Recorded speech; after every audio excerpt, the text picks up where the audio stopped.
एक बार एक इंसान था, एक आदमी था और उसको अपने घर पहुंचना था गांव।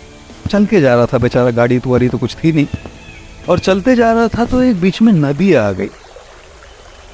अब नदी पार करनी थी लेकिन नाव नहीं थी, नौका नहीं थी, कोई बोट नहीं थी और तैरना जानता था लेकिन इस नदी का जो प्रवाह था, वेग था, इतनी तेज रफ्तार से पानी जा रहा था,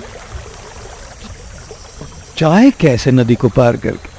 बैठा, सर खुजलाया, फिर उसने सोचा यहाँ कुछ बैम्बू पड़े हैं और सूखी हुई घास पड़ी है। वो सारे बैम्बू को इकट्ठा करके उस घास से बांधा और जिसको अंग्रेजी में एक रैफ्ट कहते हैं, जैसे मेकशिफ्ट बोट जैसा बना, उस रैफ्ट को लिया, उस पर बैठा और 2 बैम्बू की लकड़ियां लेके नदी को पार कर गया।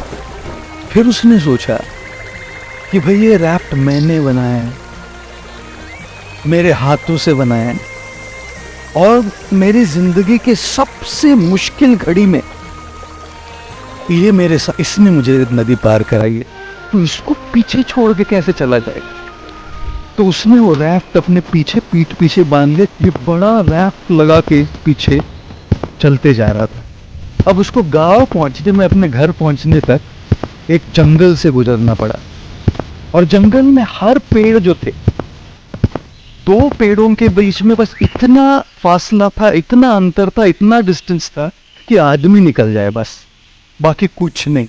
हर 2 पेड़ों के बीच में, और अगर वो जंगल क्रॉस नहीं करे तो अपने गांव नहीं पहुंचे। 2 पेड़ों के बीच में चला गया, वो रैफ्ट अटक गया, इस दौर पीछे से बैठा, रैफ्ट अटक गया।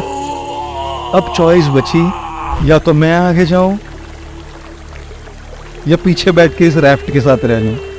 आगे बढ़ना है तो रैफ्ट को पीछे छोड़ना पड़ेगा और अगर आगे यहीं रुकना है तो रैफ्ट को पकड़ के बैठा जा सकता है। वो रैफ्ट जिसने अपना काम कर दिया है और जो हमको आगे बढ़ने से भी रोक रहा है, उसको पीछे छोड़ दीजिए, तभी आप आगे बढ़ पाओगे।